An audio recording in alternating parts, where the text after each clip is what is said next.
Hello, kamusta tayong lahat? I praise my Father, the Creator of heaven and earth, our Creator, who created us in His image and likeness. I exalt His name on high. I worship Yahweh, Jehovah, El Shaddai, the Holy Righteous One. He will never leave us nor forsake us, even if we are already old and gray. He will sustain us. And because of His perfect love, we are not fearful. Because He is the one taking care of us. Our Father is powerful. And that's the reason why He sent Jesus Christ to save us, to cleanse us from our sins, to remove our shame and guilt by the precious blood of the Lamb. It will never lose its power. The blood of Jesus will never lose its power. He is the only mediator to the Almighty God. No one else but Jesus Christ. And I thank also the Holy Spirit for always guiding us every day.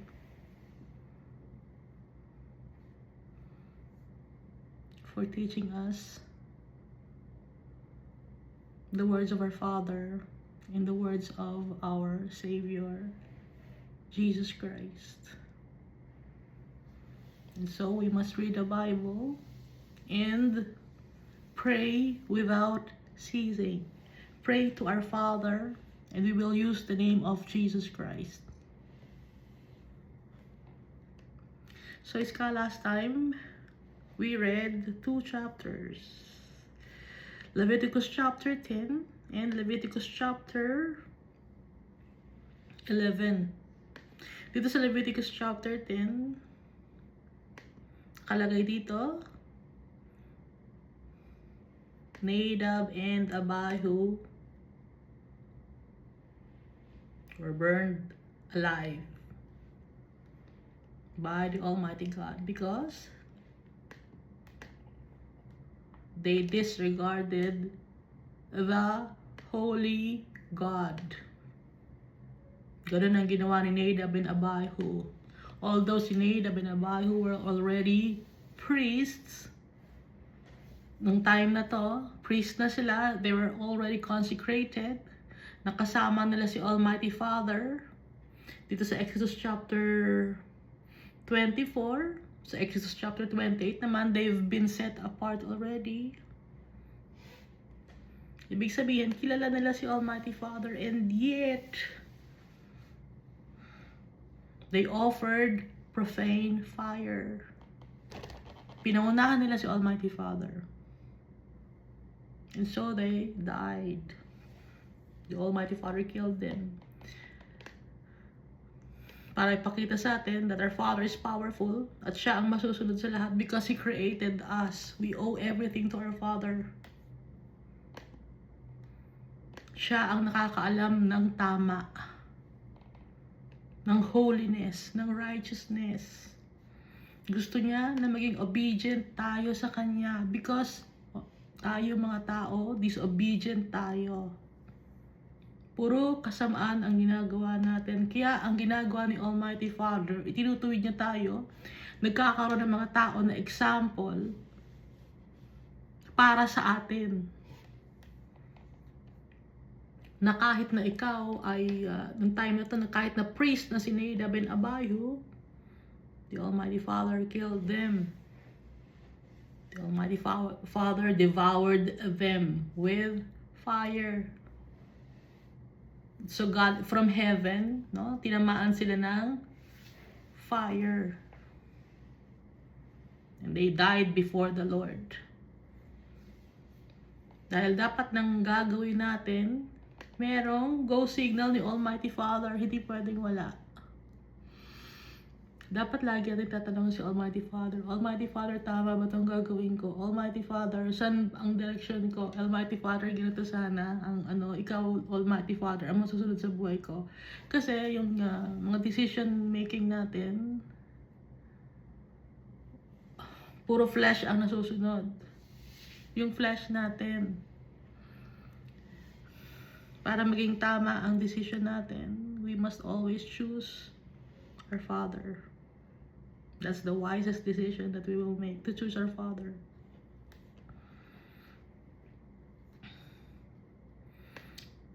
So si Aaron, natakot din siya, and si Ithamar and Eleazar. Natakot sila dahil namatay yung kapatid nila, si Aaron. Hindi sila naglament, hindi sila nagmourn. Dahil pag nagmourn sila, pag naglament sila, tinanggal nila ang kanilang mga tunics, ang kanilang mga kausuotan, papatayin din sila ni Almighty Father.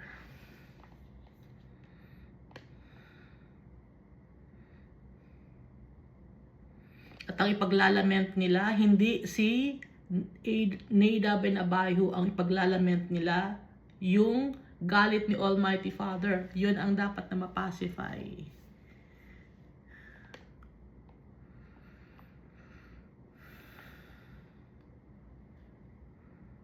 Kaya sinabi dito, bewail the burning which the Lord has kindled. Yun ang katakutan ninyo, yun ang iyakan ninyo.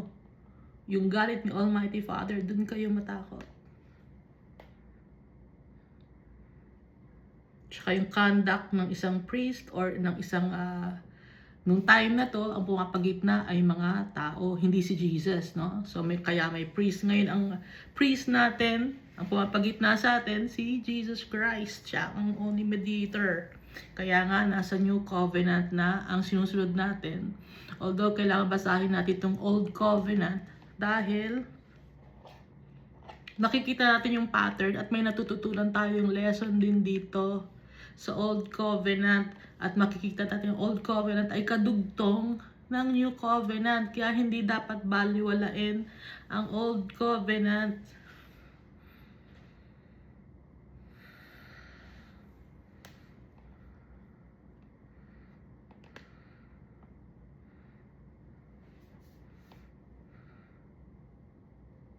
Makikita natin dito na yung mga tao talagang matigas ang ulo. Up to now.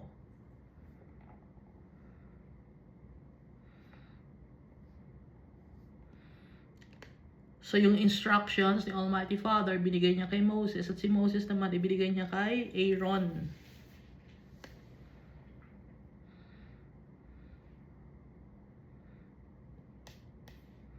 Sa Leviticus chapter 11 naman, binabanggit dito yung mga foods na pwedeng kainin ng tao at yung foods na hindi pwedeng kainin ng tao. Ang pwedeng kainin ng mga tao na mga birds ay turtle doves, tsaka pigeons. Yung mga birds na ang kinakain nila ay mais or wheat. Yung mga birds na hindi carnivorous. Pero yung mga birds na carnivorous, hindi pwedeng kainin yun dahil yung kinakain ng mga animals na yon, ng mga birds na yon, mga bulok. Yung eagle, kumakain siya ng animal din, di ba? Kumakain din siya ng daga, yung eagle. Madumi yung daga. So, bakit may mga bagay na pinagbabawal si Almighty Father? To protect the people. Dahil sa atin, umiikot ang mundo. The Almighty Father. Gusto niya tayong protektahan.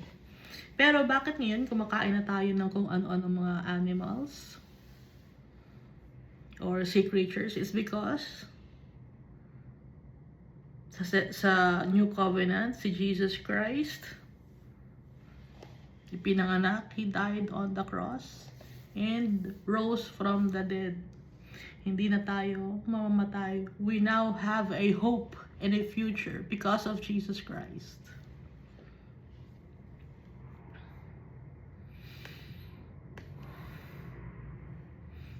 So yung mga swine, hindi pwedeng kainin yon kasi hindi nag-chew ng cud, although meron siyang yung hoof na de-divide. Yung camel, hindi rin pwede.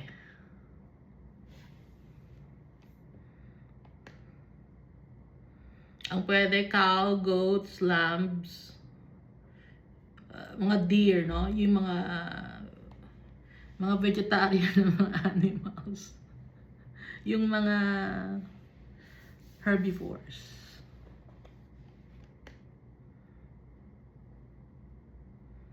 Hindi rin pwedeng kumain ng paniki, ng mga owl, kasi nga kumakain ng animals din yon.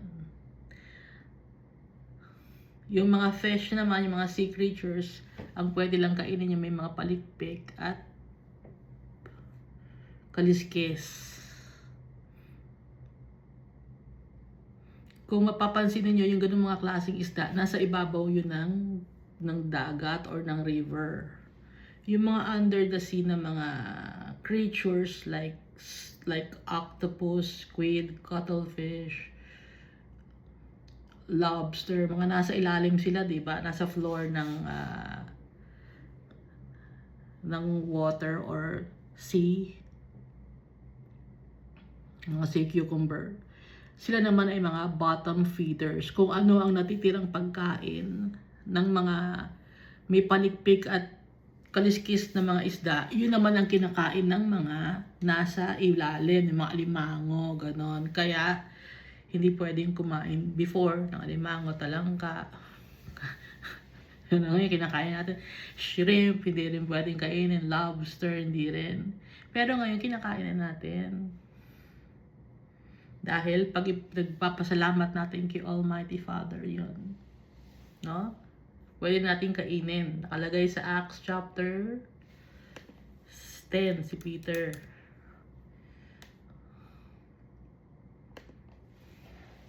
Acts chapter 10.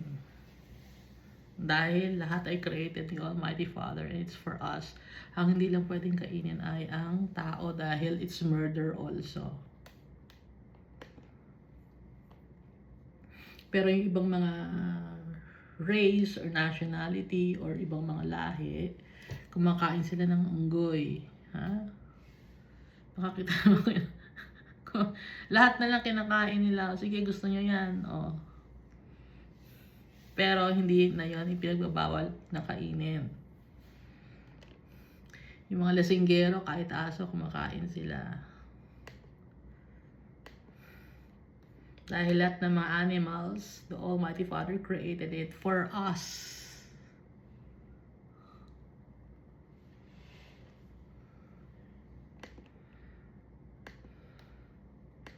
Even yung mga plants and animals.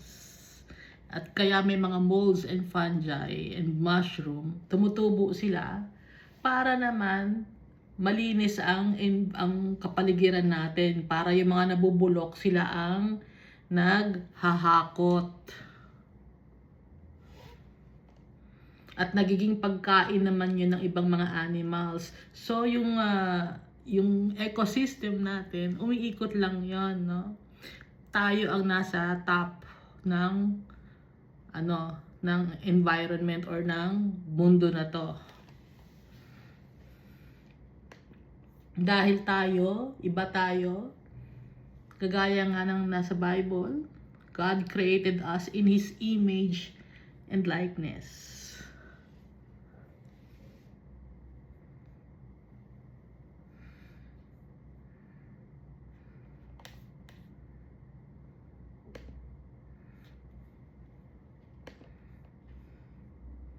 Mga badger, hindi pwedeng kainin. Dahil kumakain to ng isda. Kahit anong isda, hipon, ahito, hindi rin pwede kainin. Dahil carnivorous din yun. Kumakain din ng bulok yung hito. Nakita ko pati yung itong mga itong mga rabbit o hare. Unclean din to. Dahil baho nila, di ba? Yung swine unclean din, pero nakita natin sa New Testament na yung Meron silang farm ng swine. No? Doon pumasok yung si Legion sa swine. Kaya namatay yung mga swine, nagpakalunod. So nagfa-farm na sila meron na silang ng swine na livestock. Kahit na pinagbabawal ni Almighty Father, so matigas na ang ulo ng mga tao noon sa New Testament.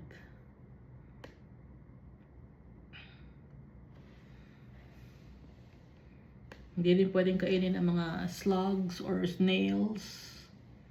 Tulya, tahong, talaba, hindi rin. Kasi kung makikita ninyo, mga ano rin yon, yung kinakain nila, madumi din.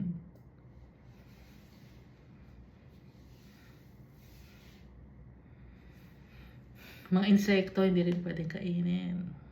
Mga uod, hindi pwede. Kahit anong klaseng uod, ba't kayo kakain? Yung ginagawang protein shake, hindi nyo alam, gawa yon sa mealworm.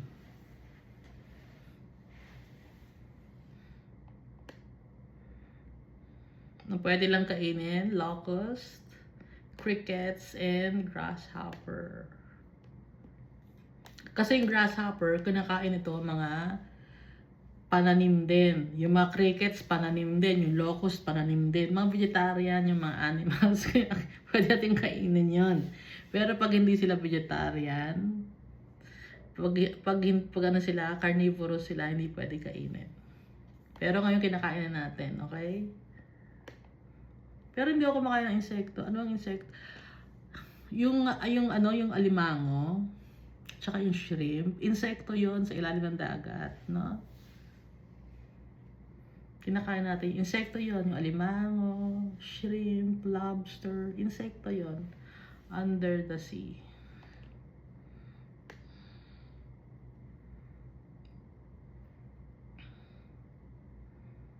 Kaya nakikita nyo yung dugo, yung dugo ng lobster. Kapareho ng dugo ng mga insekto na nasa lupa. Kulay blue, sometimes white, no?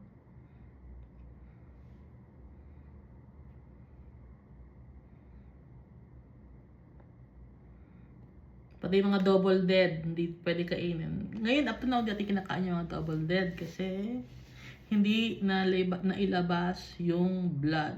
Kailangan mailabas yung blood kasi yung blood madumi.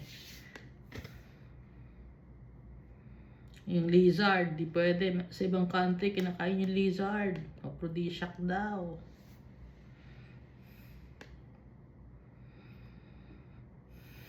Di ba kumakain sila ng mga lamok? Ano sila?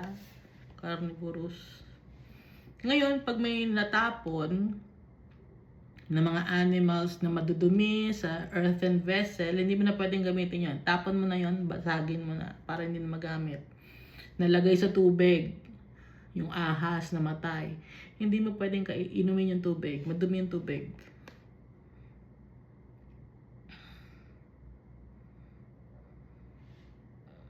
O kaya nasa oven or cooking stove, doon namatay. O huwag mo nang gamitin yung cooking stove mo, yung oven mo. It shall be broken down kasi unclean na yon.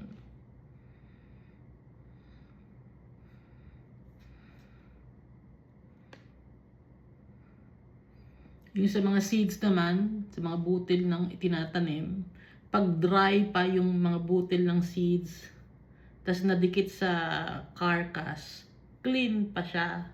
Kasi pwede yon na makapag-cultivate, no? Nakakatulong sa cultivation ng mga halaman. Pero pag nabasa na yung seeds, tapos dumikit or nadikit sa carcass ng animals na unclean, hindi na pwede yon.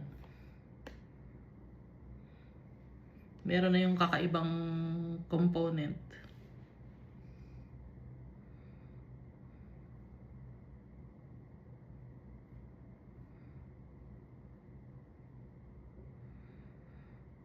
Ngayon, kung ang cow ay na double dead, hindi na rin pwedeng kainin yun, unclean na rin yun.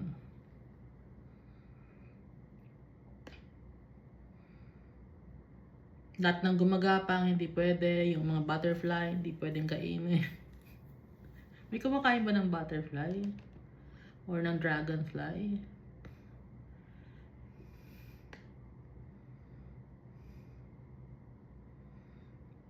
Dapat tayong maging holy and pure because our Father is holy and clean. So, si Jesus Christ, dahil si Jesus Christ ipinanganak sa mundo na to, naging clean tayo because of Jesus Christ.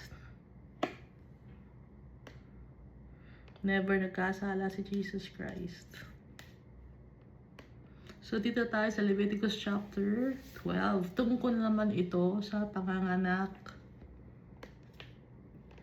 Pag ang babae ay nanganak, syempre, babae lang naman ang nanganganak.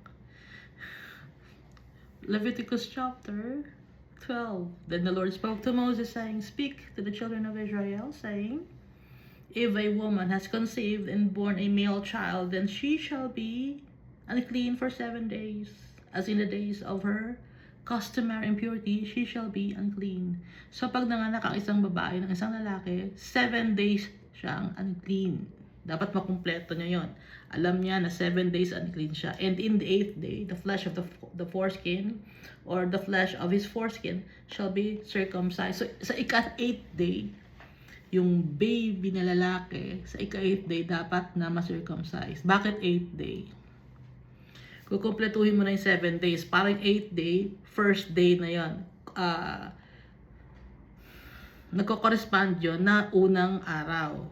Sa unang araw ng buhay niya, flesh of the foreskin shall be circumcised. Dapat malinis siya. No. She shall then continue in the blood of her purification 33 days. So after 7 days unclean siya. Tapos, isi-circumcise yung baby sa ika-8th day. Pero yung babae, continue pa rin siya mag-purified up to 33 days. Why 33 days? 33 days plus 7 days, it's 40 days. Kaya nga 40 days, di ba, si Moses, 40 days and 40 nights dun sa Mount Sinai, when he was talking to the Almighty Father. It's purging. Yun ibig sabihin nun. Like si Jesus Christ, 40 days and 40 nights siya nag-fasting. Si Elijah, nagpunta ng Mount Horeb or Mount Sinai, 40 days and 40 nights din siya nag-fasting. So that's purging. Huh? And then yung umulan, di ba? Nung day ni Noah, 40 days. O yun din, purging din yun. Kaya 40 days. She shall not touch any hallowed thing, nor come into the sanctuary until the days of her purification are fulfilled. So 40 days hindi pwedeng dumalaw o pumunta ang babae sa sanctuary kung bagong panganak siya. So bibilang siya muna ng 40 days. Verse 5, But if she bears a female child, kung babae naman ang kanyang ipinanganak, then she shall be unclean 2 weeks. Mas matagal. Doble. Bakit? She shall be unclean 2 weeks, as in her customary impurity, and she shall continue in the blood of her purification 66 days. Doble. So it's a total of 80 days. Bakit mas matagal pag babae ang pinanganak ng nanay? Kasi ang tinukso ng ahas, Eva Tadan, pero si Eva ang nagkasala na una. Kaya pag babae ang ipinanganak, yung nanay, kailangan ma-purified for 80 days kasi babae. Dahil, kaya tayo nagkasala, huwag na natin sisisihin. Naniwala si Eva. At si Eva naman, she persuaded her husband. Siyang nag-udyok. Sige, kainin mo na yan. Okay na, kumain na ako eh. Ikaw naman. nandadamay. So kaya siya ay 80 days pag babae ang pinanganak.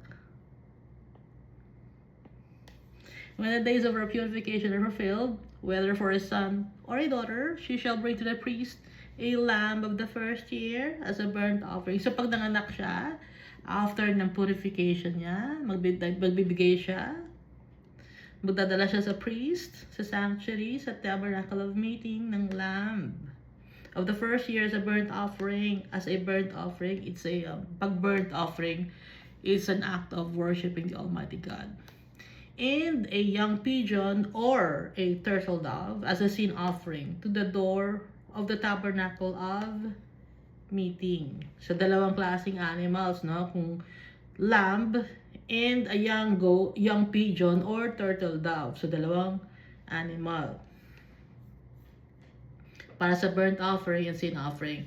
Then he shall offer it before the Lord yung priest and make atonement for her, and she shall be clean from the flow of her blood, para maging malinis siya.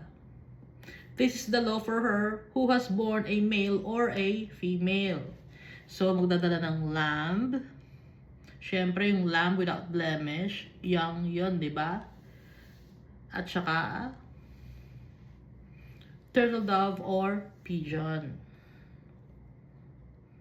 para siya ay maging malinis. Yung sabi ni Almighty Father nung pinarusahan niyang babae na mahihirapan ng mga anak ang babae, kasama na rin doon yung kanyang monthly period. Part yun ng curse ni Almighty Father sa women. Kaya nga every month nagsished ng blood ang mga women para luminis ang loob. And then, di ba, pag after ng mag-shed ng blood, pwede na siyang mabuntis.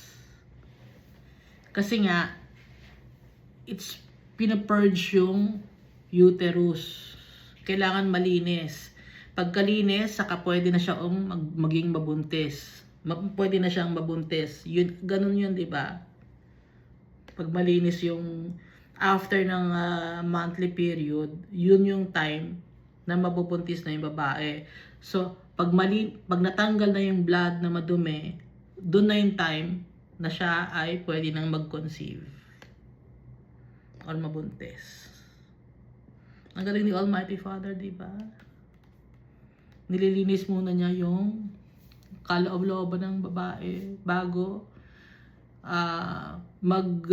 mag-conceive.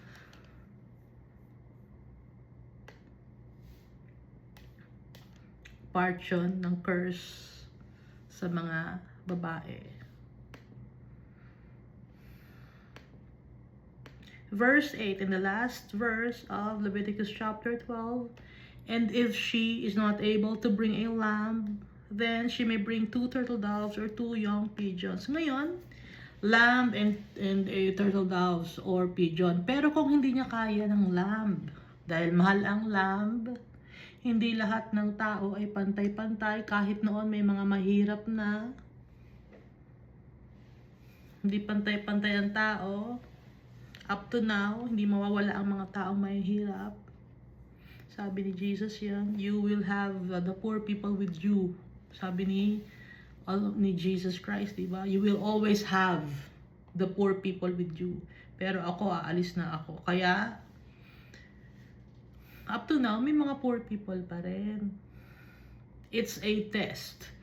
Test for us. And test for the rich people. Test for the poor people. So, lahat tayo, kahit mayaman o mahirap, merong mga trials and tribulations. Gaya ni King Solomon, no? Na nabuhay ng in excess. Excessive ang kanyang money or excessive yung kanyang mga gold, excessive yung kanyang mga asawa. Yung kanyang popularity, sobrang sikat siya, pero hindi pa rin siya masaya, nagkasala siya kay Almighty Father. At ang sabi ni King Solomon, it's chasing after the wind lang. Lahat lumilipas. So, example yun para sa atin na hindi ang kayamanan, hindi ang kasikatan, hindi ang paiba-iba ang asawa ang makakapag-complete sa atin. Ang makakapag-complete sa atin si Almighty Father. Or paiba-iba ng partner, no? So ngayon, dito sa Leviticus chapter 12 verse 8, kung mahirap yung tao, yung babae, hindi niya kaya magdala ng lamb, dadala siya ng 2 turtle doves or 2 young pigeons. Mas mura-mura yan. One as a burnt offering and the other as a sin offering. So the priest shall make atonement for her, and she will be clean or pure. Ito yung Leviticus chapter 12. It's the ritual after childbirth. Ngayon hindi natin ginagawa to. Kasi nga si Jesus Christ na ang namagitan para sa atin kay Almighty Father. When we worship Jesus Christ, we are also worshiping our Father. When we ask for forgiveness from Jesus Christ, napapatawad din tayo or pinapatawad din tayo ni Almighty Father sa kasalanan natin because Jesus Christ is the representative of our Almighty God, the representative of our Creator. Dito na tayo, Iska. Naintindihan mo, Iska? Naintindihan ko sarili ko.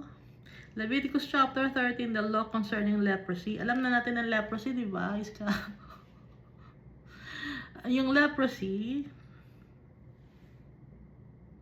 skin, yung lep, or surface, yun ibig sabihin ng lep. Rosy naman, it's mamula-mula, or rosy, no?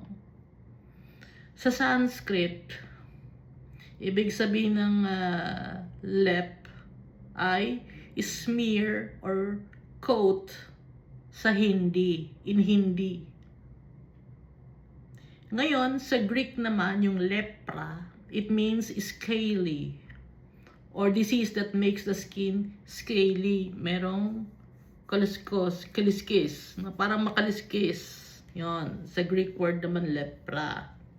Sa Slavic naman, ang lep, it means handsome or beautiful. Parang skin deep lang, panglabas na kaanyuan lang, no? Surface level. And then yung rosy, yun ay reddish. So skin na reddish or rosy. Leprosy. Sa Bible, ang leprosy, hindi lang ito ay ketong. Ito ay lahat ng klase ng skin disease. So basahin na natin, Iska, Leviticus chapter 13. And the Lord spoke to Moses and Aaron, saying, when a man has on the skin of his body is swelling, a scab, or a bright spot, may maga. Yung skin niya maga. Ha? Walang ilaw. Yung skin niya na maga. Ngayon, kung yung skin niya ay namaga, merong langib, scab, or a bright spot. Diba sometimes, pag magkaroon tayo ng sugat dito, nakaangat, tapos parang makintab, bright spot. And it becomes on the skin of his body like a leprous sore, parang maga, sore, parang malambot-lambot, nakaangat. And then he shall be brought to Aaron the priest, or to one of his sons, the priests. Ang magche-check ng katawan ay ang high priest or priest. Wala noon doktor. Sino ang doktor? Sino ang gumagamot sa mga tao? Si Almighty Father. Dahil si Almighty Father, siya ang nakakaalam ng katawan natin. Dahil siya ang nag-create ng katawan natin eh.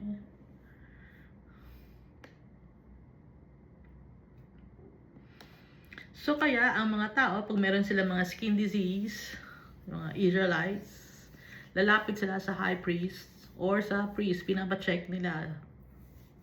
The priest shall examine the sore on the skin of the body, and if the hair on the sore has turned white, pag may buhok, tas kulay puti, tas maga, and the sore appears to be deeper than the skin of his body, tas kung makikita nila parang mas malalim pa yung mas hindi lang nakabukol, kundi parang mas malalim pa, it is a leprous sore. Meron siyang sugat.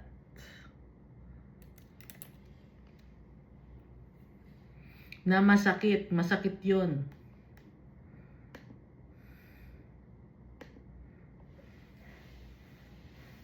Maga. Then the priest shall examine him and pronounce him unclean. Pag may maga sa katawan niya, sa skin niya, na yung buhok ay naging puti, tapos yung sakit mas malalim pa, nanunuot, no? It is a leprous sore. Tatawagan siya ngayong unclean.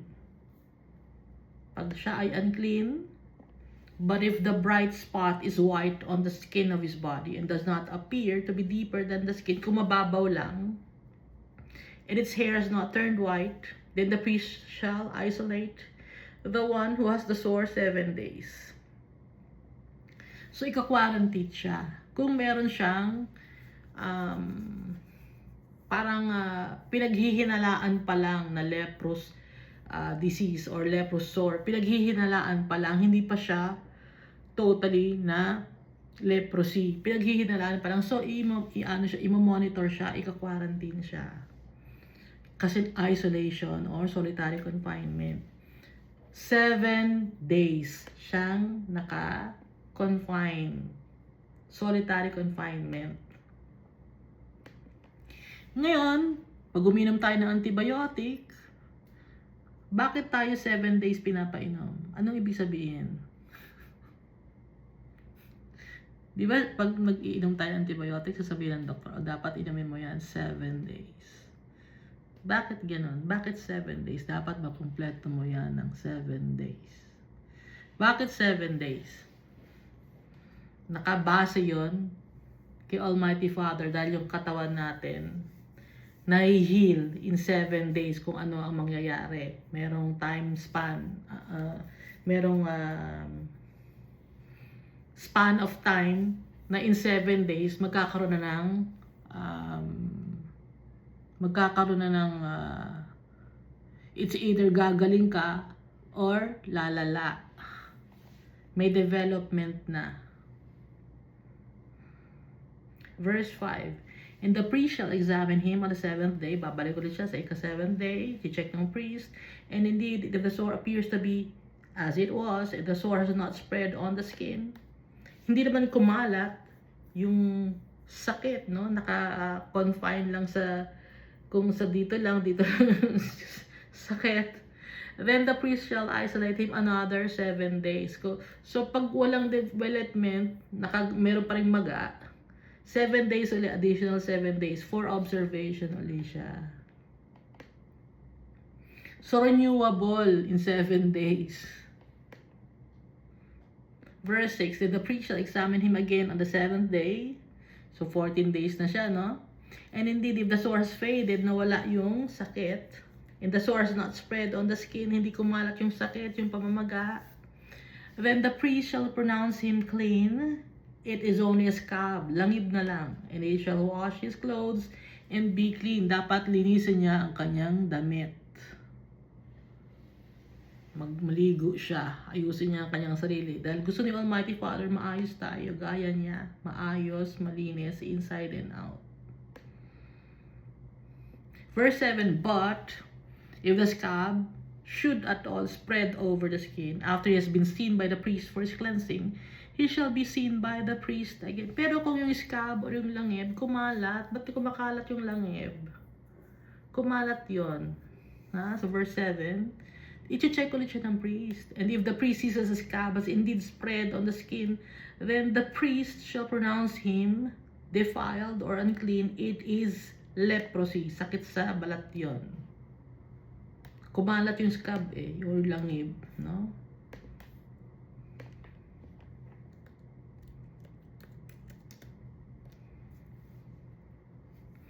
Yun yung parang eczema. Sa animals, may ganun din. Nakakakita na ba kayo ng galis aso? Yung asong may galis. Mange naman ang tawag doon. Sa mga animals, sa mga aso na may puti sa katawan tapos hindi matanggal. Mange ang tawag.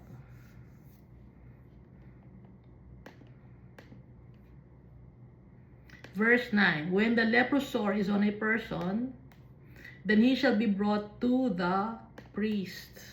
O kung may mamaga, babalik ulit siya sa priest, papakita ulit sa kanya, sa priest, yung sore. And the priest shall examine him, and indeed, if the swelling on the skin is white, and it has turned the hair white, and there is a spot of raw flesh in the swelling, may open wound. Na?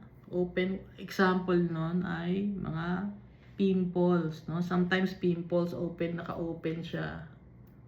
May nagnanaknak, no? Ano bang tawag sa nagnanaknak? Hindi siya nana, tubig, tugtutubig-tubig, no?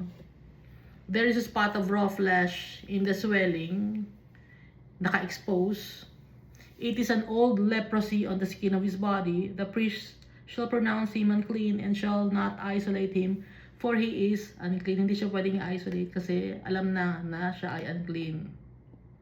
Na decided na unclean siya, naka-open kasi yung wound niya. Napagaling na.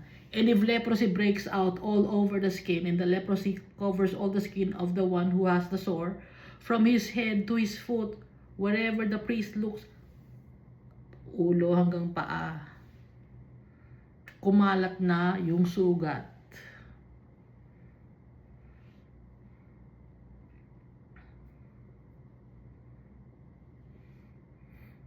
All the skin of the one who has the sore, from his head to his foot, wherever the priest looks.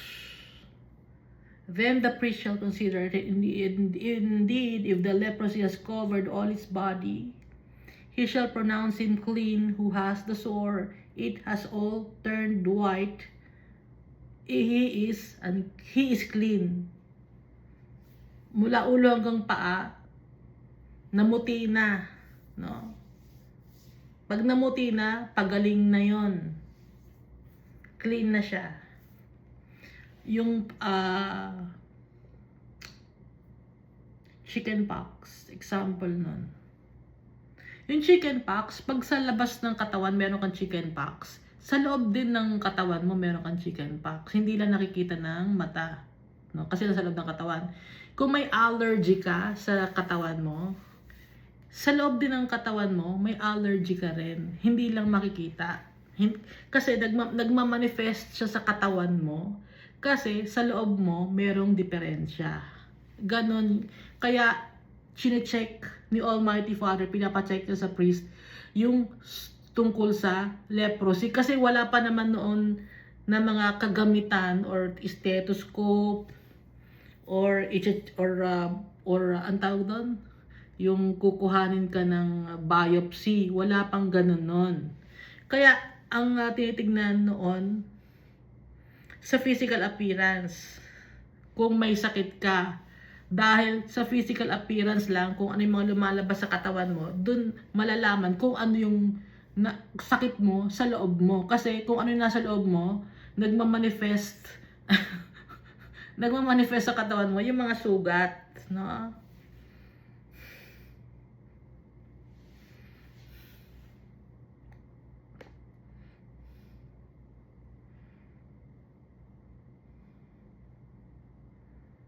Verse 14, but when raw flesh appears on him, he shall be unclean. Pero kung white na siya, no? Scab na lang yun, langib na lang yun, clean na siya. Pagaling na siya. Pero kung raw flesh, no? Laman mismo, wala na yung skin, meron ng iba na ang nakikita, unclean yon. And the priest shall examine the raw flesh and pronounce him to be unclean, for the raw flesh is unclean, it is leprosy. So merong skin disease na nakakahawa at merong skin disease na hindi nakakahawa.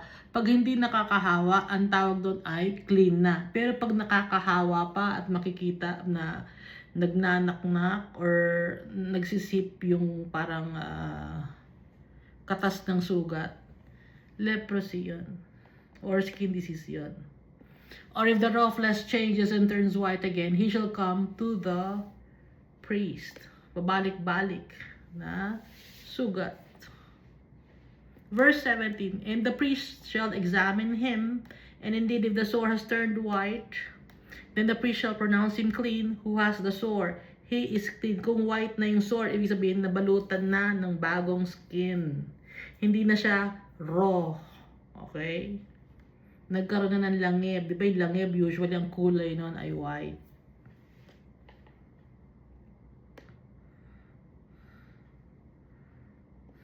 Verse 18, if the body develops a boil in the skin, and it is healed, and in the place of the boil there comes a white swelling or a bright spot, reddish white, then it shall be shown to the priest. Pag nagkaroon ng pigsa or boil sa skin, and it is healed, tapos, pagkatapos ng pigsa, meron na naman dumating na bago at ng white swelling or a bright spot, reddish white ang kulay, ipapakita yon sa priest. Bakit nagkaroon pa ng ganon?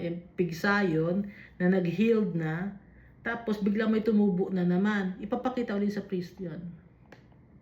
And if when the priest sees it, it indeed appears deeper than the skin, and its hair has turned white, the priest shall pronounce him unclean. It is a leprous sore which has broken out of the boil. No, basta pigsa. Kasi yung pigsa, paulit-ulit yon. Sometimes akala mo magaling na siya, tapos bigla na naman may tutubo. Yun. Ganun yung mga pigsa. Nakapigsa na ako. Ang dami.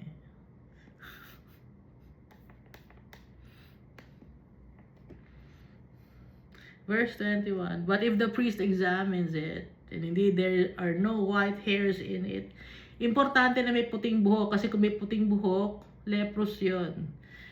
But there are no white hairs in it, it is not deeper than the skin, but has faded, then the priest shall isolate him 7 days. No? Ika-quarantine na naman siya. And if it should at all spread over the skin, then the priest shall pronounce him unclean. Kumalat na sa buong katawan. Or so, dati naka-confine lang dito sa isang place. Tapos lumawak, nag-spread. Unclean yun. Kasi bakit dumadami? It is an infection or leprous sore.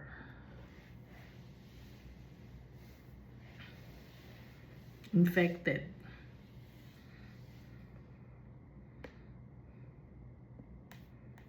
Nakukuha nila itong leprous sore sometimes pag nasusugatan sila, kinagat sila ng lamok, or kung anong kumagat sa kanila ng mga hayop.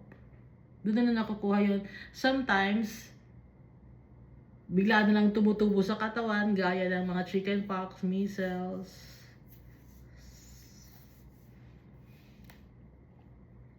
Mga allergies.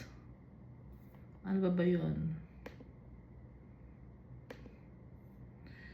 Eczema, tigyawat, no? I-check nila yon, tigyawat. Di ba binanggit yung tigyawat pag na siya, naging scab na, tigyawat yon. Psoriasis, rosacea, impetigo, athlete's foot, no? Yan usually ang mga sakit sa skin.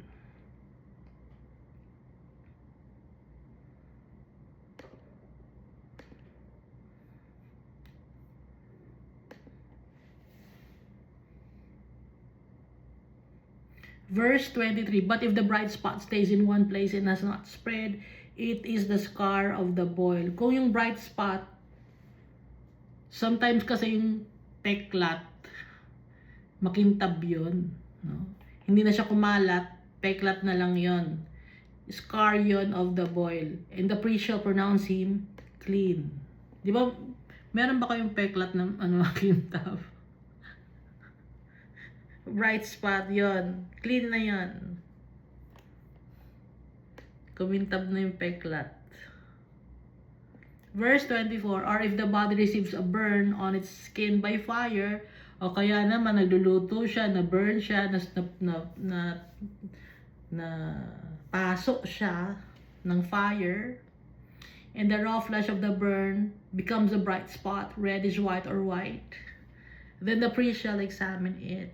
Napaso siya ng apoy, or pag nagluluto siya. And then, so lahat, pati yung mga ganong accident, sa priest pinapakita. And indeed, if the hair of the bright spot has turned white and it appears deeper than the skin, it is leprosy broken out in the burn. Nagkaroon ng infection, broken out in the burn. Yung skin disease. Galing sa pagkakasunog or pagkakapasok. Therefore, the priest shall pronounce him unclean. It is a leprous sore. Dahil nga, bukas yung wound. Pag bukas yung wound, tawag doon, unclean na talaga yun. Pag bukas yung wound, pag may nagnanak-nak, gano'n. Nananak. Ba't yan ako? Verse 26, but if the priest examines it, and indeed there are no white hairs in the bright spot, and it is not deeper than the skin, but has faded, then the priest shall isolate him 7 days. So, iba-monitor ulit kung magkakaroon ng infection yung kanyang pagkakapasok. Sometimes kasi yung mga paso, madali lang gumaling. Sometimes, sensitive yung skin ng tao, pag nagpaso siya, hindi agad-agad gumagaling. So, imo-monitor ng priest. And the priest shall examine him on the 7th day, if it has at all spread over the skin, kung kumalat, naging malala, na-infect, then the priest shall pronounce him unclean. It is a leprous sore. Kahit pa yun ay galing sa paso, kung nag-spread sa kanyang body, infectious yun, leprous sore yun, matatawag, unclean pa rin yun. Kasi open wound. Verse 28, but if the bright spot stays in one place and has not spread on the skin but has faded, it is a swelling from the burn. The priest shall pronounce him clean, for it is the scar from the burn. Naging keloid. Peklat galing sa pagkakapasok. Di ba? Sometimes, pag napasok ka, hindi na bumabalik yung dating skin mo, pero nag-ano ka, yung nagsiswell, para pag nagswell yon, keloid tawag doon. Pero magaling ka na, nagpeklat lang. The priest shall pronounce him clean, for it is the scar from the burn. Kasi may mga skin na makeloid. Hindi lahat ng skin may keloid. May skin na makeloid. Iba-iba ang iba-iba kasi ang tao, hindi porke tao ka, pareho ka kayong makeloid. Yung keloid, yun yung tinanggalap ako ng keloid. May keloid ba ako? Basta may keloid, no? Alam mo yung keloid? Yung, ano ba yung, ako lang naman nanonood na to eh. Nahanapin ko pa yung, alam ko yung itsura ng keloid. Irregular fibrous tissue formed in the site of a scar or injury. Yun yung keloid. Ayan o. Ay, hindi pa nakikita. Sometimes pag naoperahan yung isang tao, imbis na naka-flat yung peklat niya, umangat. No? Yun yung keloid. Is ka, naintindihan mo? Naintindihan ko yung sarili ko. Verse 29, if a man or woman has a sore on the head or the beard, bae o lalaki, meron siyang sakit or mayroong pamamaga sa ulo or sa balbas. Balbas ba to? Bigote, balbas. Then the priest shall examine the sore. I-check.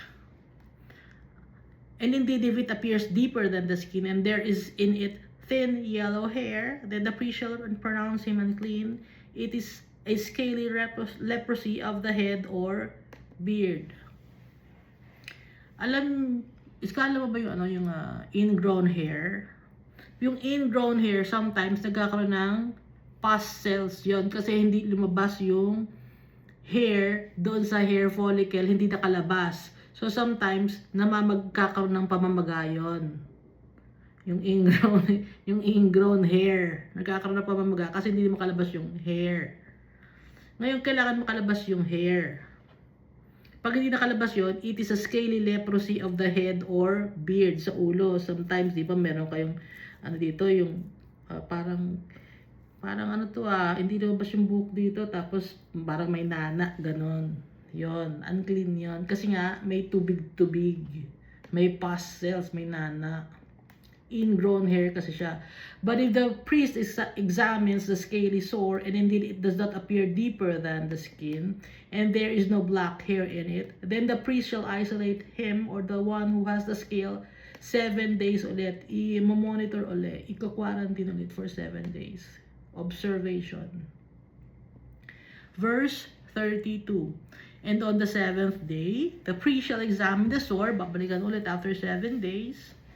And indeed, if the scale has not spread and there is no yellow hair in it, and the scale does not appear deeper than the skin, he shall shave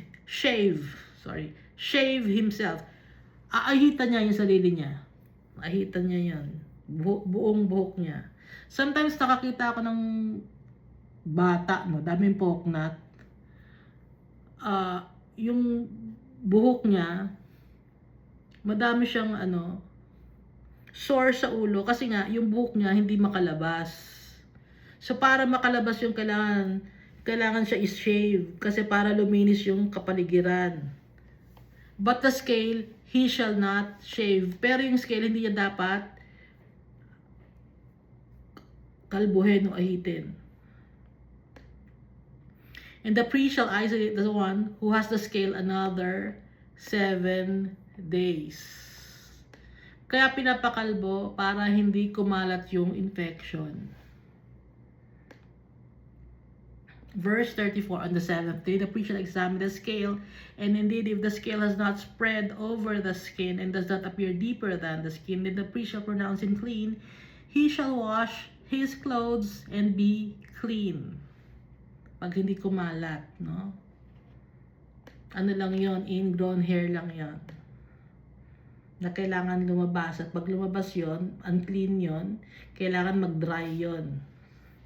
But if the scale should at all spread over the skin after his cleansing, pero pag kumalat na naman, then the priest shall examine him, and indeed if the scale is spread over the skin, the priest need not seek for yellow hair, for he is unclean. Kasi kumalat na.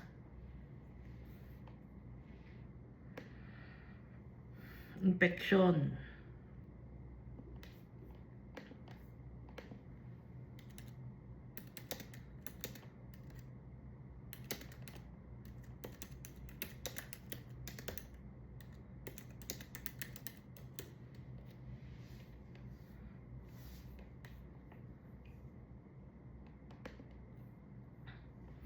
Verse 37, but if the scale appears to be at a standstill, hindi gumagalaw, standstill lang, stay put lang yung scale, and there's a black hair grown up in it, the scale has healed. Lumabas na yung black hair. He is clean and the priest shall pronounce him clean. Hindi gumagalaw yung scale, hindi kumakalat, kundi tapos biglang tumubo na yung hair, hindi yon leprosy. Ingrown hair. If a man or woman has bright spots on the skin of the body, especially white bright spots, then the priest shall look, and indeed if the bright spots, kung babae o lalaki may bright spots na lumabas sa katawan niya, on the skin of the body are dull white, it is a white spot that grows on the skin. He is clean. Sometimes may mga white spots na naglalabas sa katawan ng tao. Ang tawag doon,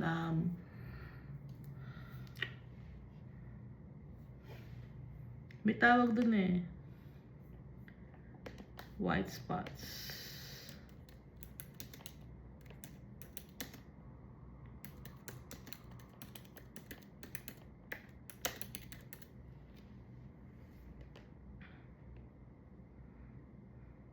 hypopigmentation.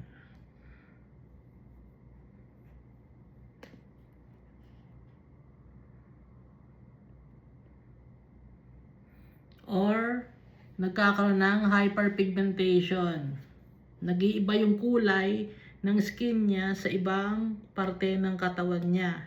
Clean yun. May normal yun. Up to now, ganun tayo, di ba? Sometimes, yung pag nakasuot ka ng sando na hanggang dito, pagkita mo ba't mas puputi ito kaysa dito sa braso mo? Yun. It is a white spot that grows on the skin. He is clean. Walang sakit yon.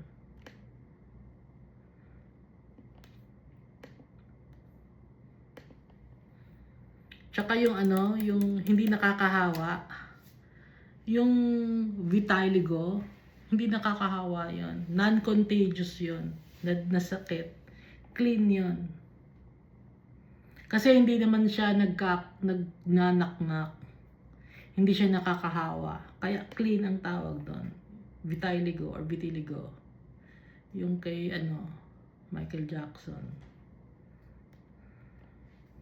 Verse 40, as for the man whose hair has fallen from his head, he is bald, but he is clean. Pag lalaki naman, tapos nahuhulog yung kanyang mga buhok, nakakalbo lang siya.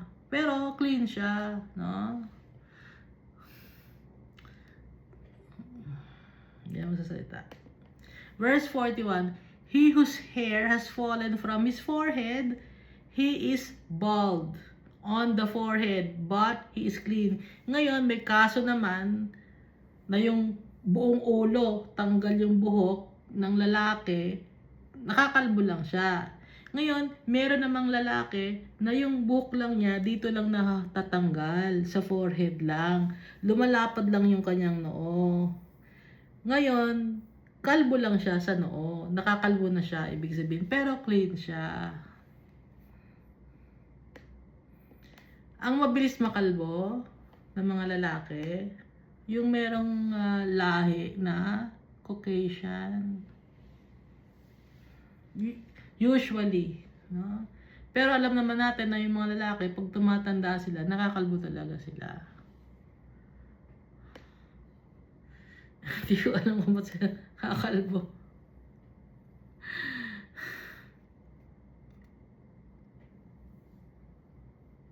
Nakakalbo talaga sila, no? Yung mga lalaki. Or nagninipis ang kanilang hair. Pag nagnipis yung kanilang hair, ang ginagawa nila, ano nangyayari? Pinapahaba nila ang kanilang buhok sa tagiliran para yung hati ng buhok nila, ginaganon nila. Nakakita na ako ng gano'n. Yung nakalbo na siya dito, pero dito may buhok pa siya. Diyan may buhok pa siya. Wala na siyang buhok dito. Para matakban yung kalbo niya, yung hati ng hair niya nandito na. Para yung buhok niya dito, itatabig niya ngayon ng pag-anon. Para may buhok ngayon siya.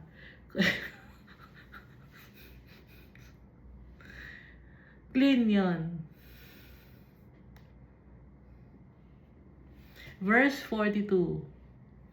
And if there is on the bald hair, or bald head, or bald forehead a reddish sore, it is leprosy breaking out on his bald head or his bald forehead. Pero kung merong pamamaga at pananakit sa ulo niya, kung saan mang parte ng ulo niya, kung sa noo man o sa bandang parte, yun ay leprosy.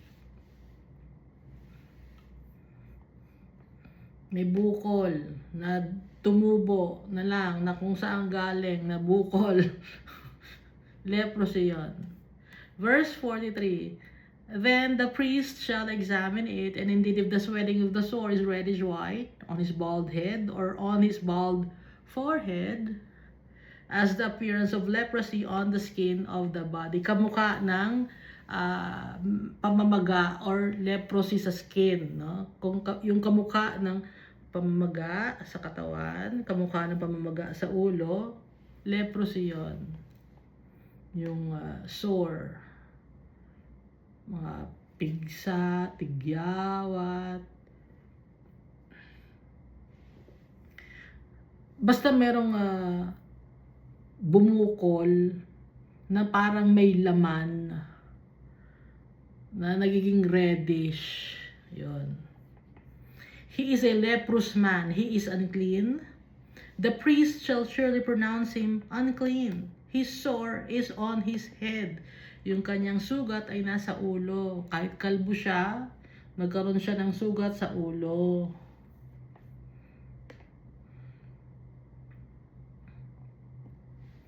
Now the leper on whom the sore is, his clothes shall be torn and his head bare, kalbo. So, kung may natitira pa siyang buhok sa tagiliran or sa likod, tatanggalin pa rin yun.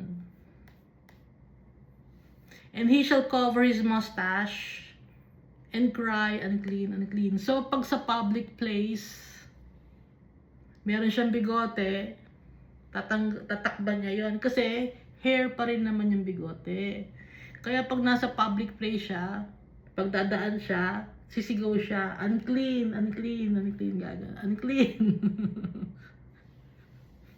Tatakban niya yung kanyang bigote, unclean.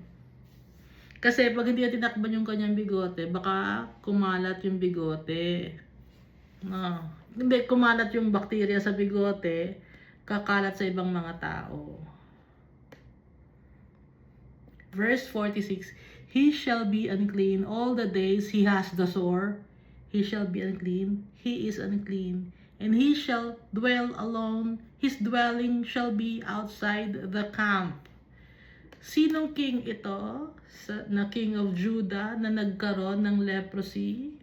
Ito ay si King Uzziah.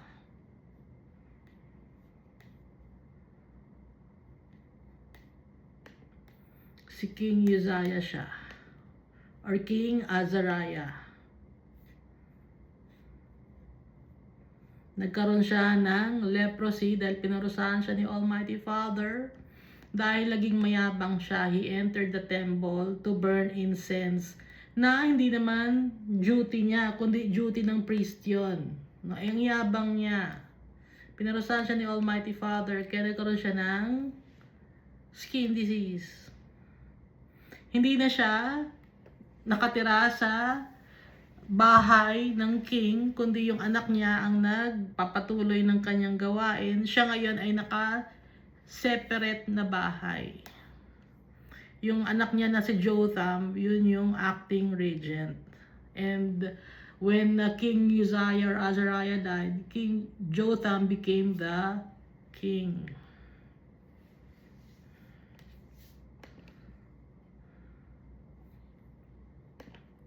Ito naman.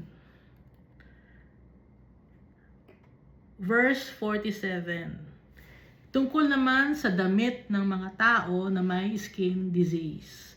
Also, if a garment has a leprous plague in it, yung damit may fungus or mold or infestation, whether it is a woolen garment or linen garment, kahit na mamahalin, wool siya or linen, whether it is in the warp or woof of linen or wool, whether in leather, kahit na leather, or in anything made of leather, and if the plague is greenish or reddish in the garment or in the leather, whether in the warp or in the woof, or in anything made of leather, it is a leprous plague, and shall be shown to the priest, yung damit. Ano ba tong damit na klase na to? Yung damit na yon may amag, mold, fungus. Alam naman natin na yung yeast galing sa kamag-anak siya ng mold or fungus, no? Fungi. So, yung mga damit na nakikita ninyo na sometimes kung may damit kayo, wala pa naman nakikita damit ka na parang may tuldok-tuldok, no? Damit, nakakita na ako na damit siya, nabuo siya, pero may tuldok-tuldok siya na parang mancha na hindi na matanggal. Ano yon? Mold yon. In the garment or in the leather, whether in the warp or in the woof or in anything made of leather, it is a leprous plague or mark ng plague, and it shall be shown to the priest. So kahit na ang bahay mo ay may mold or fungus, apektado rin ang health mo. Kaya si Almighty Father, kahit yung mga gamit natin, gusto ni Almighty Father maayos. Kahit bahay natin, gusto ni Almighty Father maayos. Kasi yung fungus, nakaka-apekto yon sa health ng tao. Yung spores ng molds or fungus, maaamoy mo yon, pumapasok sa katawan mo yon. May effect yun sa katawan mo.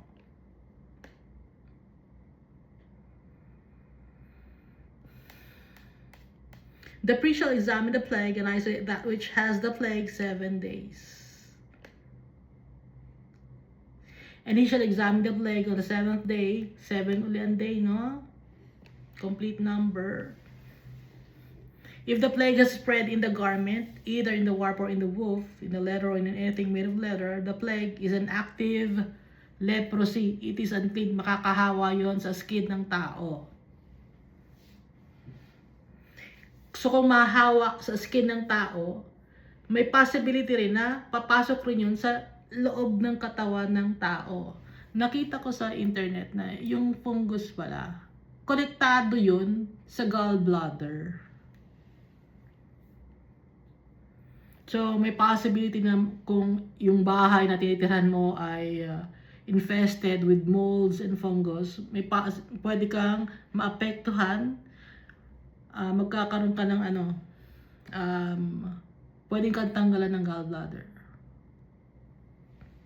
At saka sa brain may effect din. Okay? Nagkakaroon ka ng foggy brain.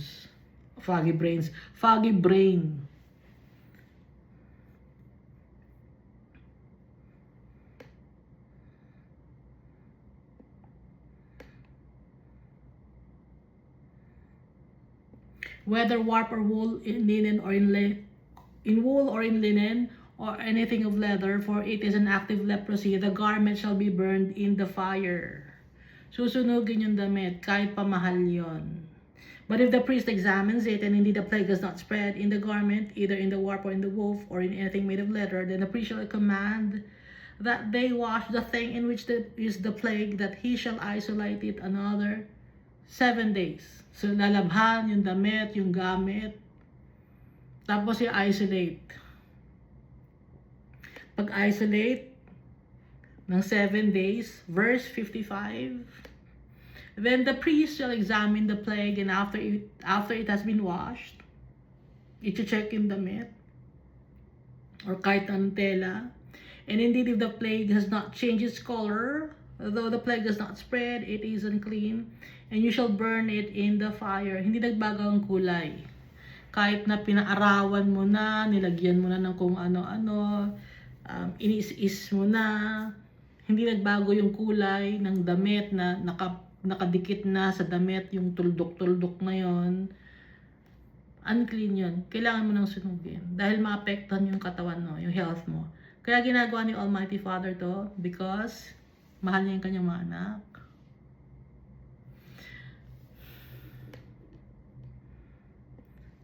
So, anong gagawin? Burn it in the fire. It continues eating away whether the damage is outside or inside. Patuloy pa rin yun kasing active. Yung mold or yung fungi, active pa rin yun. Kaya dapat sunugin na. Kasi pag hindi mo sinunog, hahawa sa ibang damit. At yung damit na ibang yun, isinusuot mo naman o wala na.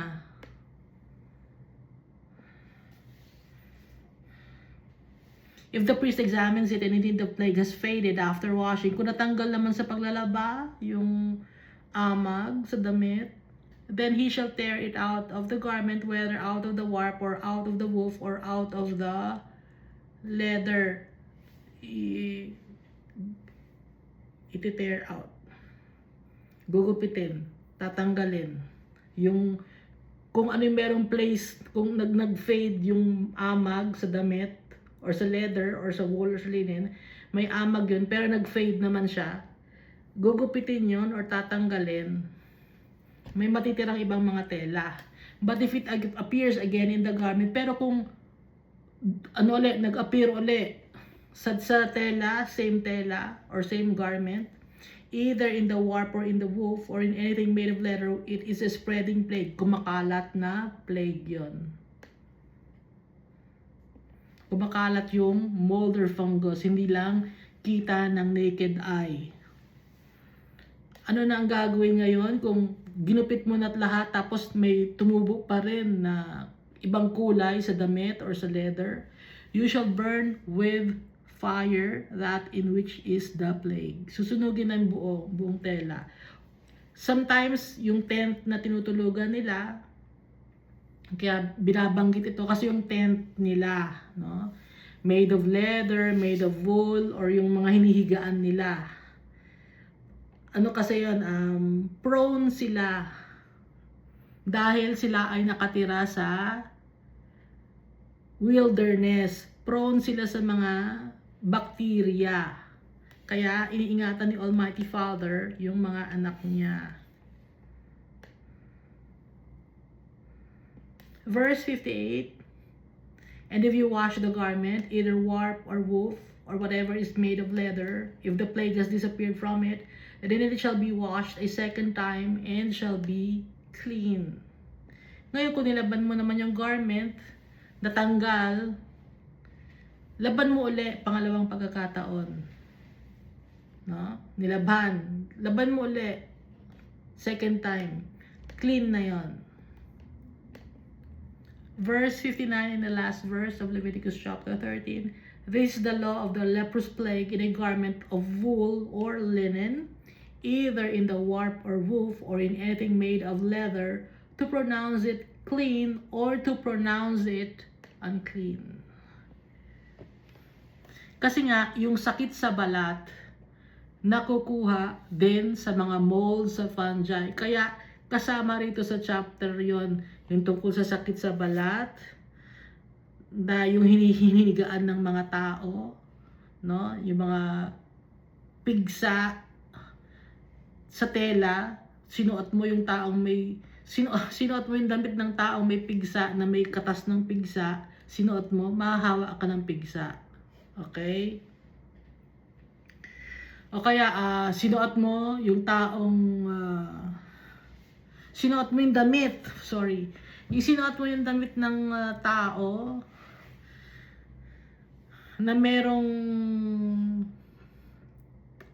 chicken pox, mahahawa ka din. Kaya yun ang ibig sabihin dito, yung mga gamit, wag hiram-hiram. Yung tao na merong putok or ano yung tao na merong amoy sa katawan, wag mo hiram-hiram. Wag hiraman kasi may possibility na mahawa ka din doon. Na magkaroon ka rin ng putok. Yung mga damit na ukay, wag na kayong bumili. Gusto niyo ng branded na damit, wag na kayong umasang or bumili pa ng branded na damit, wag na lang. Kaysa man makompromise yung health ninyo. No, bili na lang ng ng kahit mura lang. Bakit gusto niyo pa ng branded? Tapos magko-compromise yung health ninyo, gusto lang niyang yabang.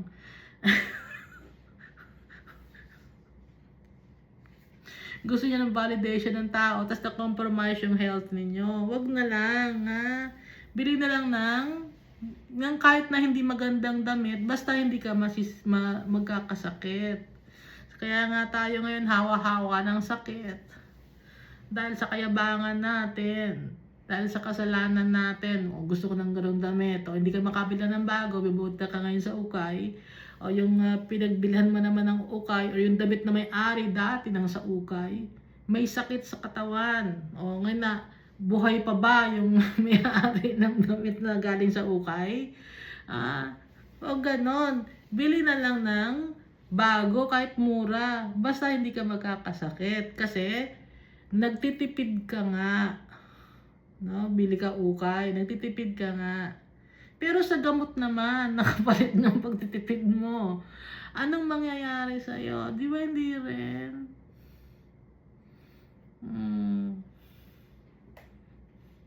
Kaya wag nang magbili ng ukay. Kahit mura lang na damit, pwede na. Ha? Huwag nang magyabang. Hindi natin kailangan magyabang. Sino bang niyayabangan natin? Hindi naman niyayabangan yung ibang mga tao. Hindi naman sila nai-impress. Ba't yung pinapa-impress yung mga tao? Hindi na. Ang gusto natin dapat ma-impress sa atin, matuwa sa atin si Almighty Father, validation ng Almighty Father. Ang kailangan natin. Sa kakahanap natin ng validation ng ibang tao, nagkakasakit tayo. Hindi na. Ang validation ni Almighty Father ang kailangan natin. Validation ni Jesus Christ. Well done, my good and faithful servant. Yun ang gusto natin. Dahil si Almighty Father, yung pagmamahal niya sa atin ay totoo.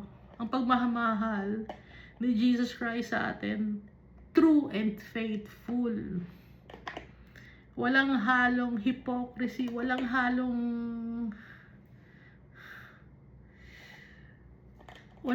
kapikean, hindi peke. It's real ang pagmamahal. Kaya nga si Jesus Christ, He gave His life for us, His friends. Dahil totoong magmahal si Jesus Christ. Gaya ng tatay nating totoong magmahal. Kaya ang kailangan nating validation kay Almighty Father, kay Jesus Christ. Dahil gusto nila tayong makasama. Kailangan nating makuha ang ating inheritance. Ang inheritance natin ng ating tatay. Thank you, and God loves us all so much.